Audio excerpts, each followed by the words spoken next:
સમાજમાં ફેમિલીને ગાલી દે, ગમે એને ગાલી દે. આ એની ઓકાત છે કીર્તિ પટેલની. હવે તું થોડીક શરમ રાખ, માપમાં રહી જા, એમાં તારી ભલાઈ છે. પછી નો કહેતી કે અહીંયા કીધું નહીં, મગજમાં ઉતારી લઈ જા કીર્તિ પટેલ. હજી હું ખુલાસા કરી ને. કીર્તિ, તને શરમ આવવી જોઈએ કે તું જીવતાને હક લેવા નથી દેતી. જીવ માણા સ્વર્ગવાસી થઈ ગયા, હવે ન્યા પુરાવા લેવા જવાના. હવે તું થોડીક તારી માણસાઈ હોય ને તો હવે તું પાછી વળી જા ને 18 વર્ષને પટેલ તું માપમાં રહીએ. ને હજી કહી દઉં ખજૂરભાઈ, આને હલકીને તમારો જવાબ નથી દેવાનો થતો. જય મુરલીધર. કીર્તિ પટેલ કેટલી સાચી છે ને કેટલી ખોટી છે ને એ આમાં ખબર પડી જાહે.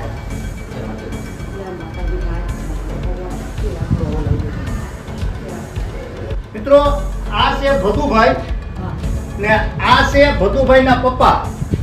આપણે અત્યારે ભદુભાઈની ફેમિલી સાથે આવ્યા ને આ છે એનો પરિવાર. પેલા આપણે દાદાને કહીએ, ભદુભાઈના કાકા. કાકા આ છે ભદુભાઈના કાકા. આ ભદુભાઈના કાકા બાપાના ભાઈઓ છે ને આ છે ભદુભાઈના મમ્મી. જય શ્રી કૃષ્ણ, જય માતાજી. તમે ભદુભાઈના શું સાવ છો? ભદુભાઈની બા છું.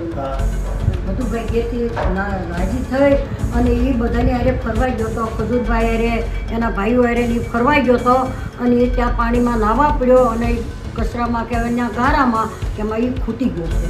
એમાં એને કોઈની કાંઈ એમને શંકા નથી ને આજે ઉડાડ્યું એ ખોટું ઉડાડ્યું, એનો કોઈ જાતનો દોર નથી. એ અમારા સંબંધિત છે ને ભદુભાઈનો જે શું ભવિષ્ય એટલે તત્વ એનો ફોન આવી ગયો અને તરત જ અમારા ઘરના બધા ત્યાં પહોંચી ગયા અને પછી એને 5મે દિવસે ભદુભાઈને ઘેરે.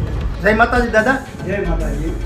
દાદા, તમને ક્યારે ખબર પડી હતી કે આ બનાવ બન્યો? ત્યારે હવે એ મારે ભદુભાઈ છે ને, હા, એ મારા ભાઈનો દીકરો થાય છે, મારથી મોટા ભાઈ.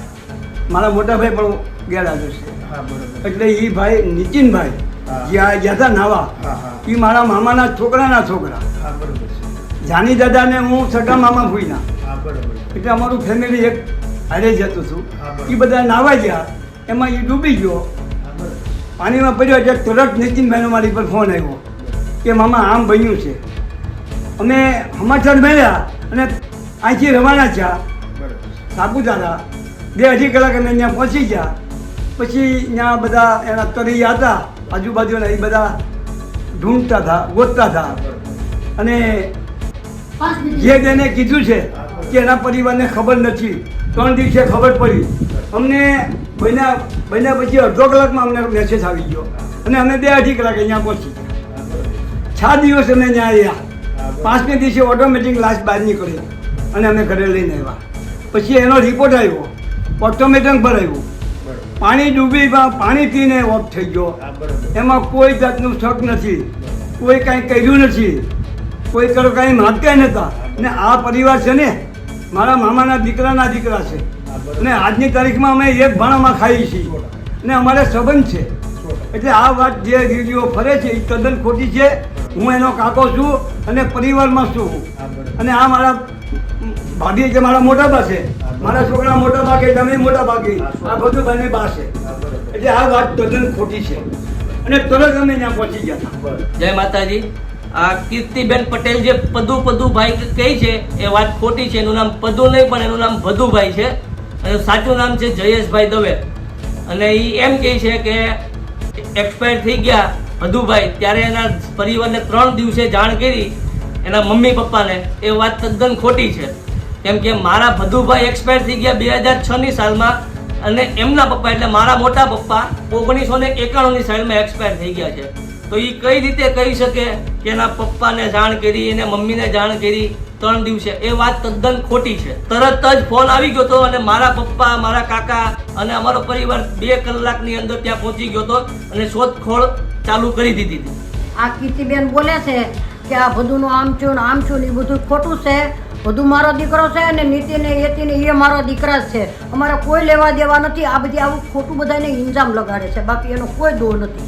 મિત્રો, આ આખે આખો ભદુભાઈનો પરિવાર છે.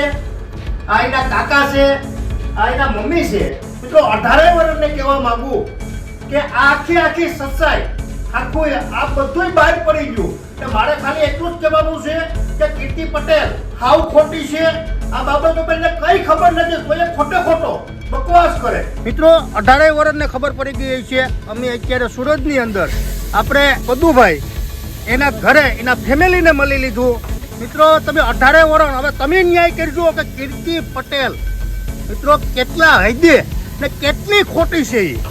કે આને શરમ નથી કીર્તિ પટેલને, કે તારે શરમ આવવી જોઈએ. કીર્તિ થોડીક તારામાં માણસાઈ હોય ને તો હવે તું થોડીક શરમ રાખ. જે હાસા માણા જે આપણે 18 વર્ષ માંથી અમુક લોકો બધાને ખબર, આમ તો જો કે કહેવાની જરૂર જ નથી, આપણે કઈ ખુલાસા દેવાની જરૂર નથી, તો અત્યારે અમારે દેવો પડે એનું કારણ કહું કે આ હલકીની કે એને શરમ નથી, નાક નથી, કે જીમ હાલે એ મંડાણી, એટલે અત્યારે ખુલાસો કરવો પડે. કીર્તિ પટેલ હવે તું સાચી છે ને? મેં બે મુદ્દાના તને ખુલાસા કર્યા ને હજી હું ખુલાસો કરી. હજી તું ધ્યાન રાખજે, હજી હું ખુલાસો કરી. મિત્રો આને પૂગી નો રગે ને એટલે વચમાં ફેમિલીને ખાલી દે, ગમે એને ખાલી દે. આ એની ઓકાત છે કીર્તિ પટેલની. હવે તું થોડીક શરમ રાખ, માપમાં રહી જા, એમાં તારી ભલાઈ છે. પછી નો કહેતી કે અહીંયા કીધું નહીં, મગજમાં ઉતારી લઈ જા કીર્તિ પટેલ. હજી હું ખુલાસા કરી ને. કીર્તિ તને શરમ આવવી જોઈએ કે તું જીવતાને હક લેવા નથી દેતી. જીવ માણા સ્વર્ગવાસી થઈ ગયા, હવે ન્યા પુરાવા લેવા જવાના. હવે તું થોડીક તારી માણસાઈ હોય ને હવે તું પાછી વળી જા. ને 18 વર્ષને ખબર છે કે ખજૂરભાઈ કામ શું કરે ઈ. હો એ તું તારા મગજમાં ઉતારી લે, એમાં તારી ભલાઈ છે. ને ખજૂરભાઈ હવે તમને કહું ભાઈ કે તમારે જવાબ દેવાની જરૂર નથી. ને આ વિડિયા બાબતથી આખા 18 વર્ષને ખબર પડી જાય કે આમાં કોણ સાચું છે ને કોણ ખોટું છે.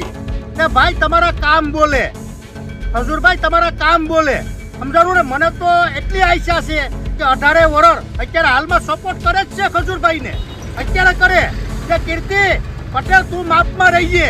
ને હજી કહી દઉં ખજૂરભાઈ, આને હલકીની ને તમારો જવાબ નથી દેવાનો થતો. જય મુરલીધર, જય દ્વારકાધીશ, જય હિન્દ. સમજાઈને વંદન, બાકી અભિનંદન. હાય, હું છું ક્રુઝિન સિંઘાનિયા. આપની આસપાસના સત્ય સમાચાર જાણવા માટે જોતા રહો દીવ મિરર ન્યૂઝ. અને હા, લાઈક અને સબસ્ક્રાઇબ કરવાનું ભૂલતા નહીં. Thank you. નમસ્કાર મિત્રો, હું ફિરોઝ ઈરાની આજે તમને એક નવી વાત કરવા આવ્યો છું. દીવ મિરર ન્યૂઝ જોતા રહો, સબસ્ક્રાઇબ કરવાનું ભૂલતા નહીં અને શેર કરવાનું પણ ભૂલતા નહીં. સત્યની સાથે જોડાતા રહો. નમસ્તે મિત્રો, હું છું ચાંદની પરમાર. આપની મનપસંદ ચેનલ એટલે કે દીવ મિરર ન્યૂઝ ચેનલને લાઈક કરો, શેર કરો અને ફોલો કરો. અને હા, તેમાં દરરોજ તાજા સમાચાર જોવાનું ભૂલશો નહીં. દીવ મિરર ન્યૂઝ દરરોજ લાઈવ અપડેટ ગુજરાત રાજ્ય દેશ દુનિયાના તમામ બ્રેકિંગ સમાચારો નિહાળો દીવ મિરર ન્યૂઝ ચેનલ પર.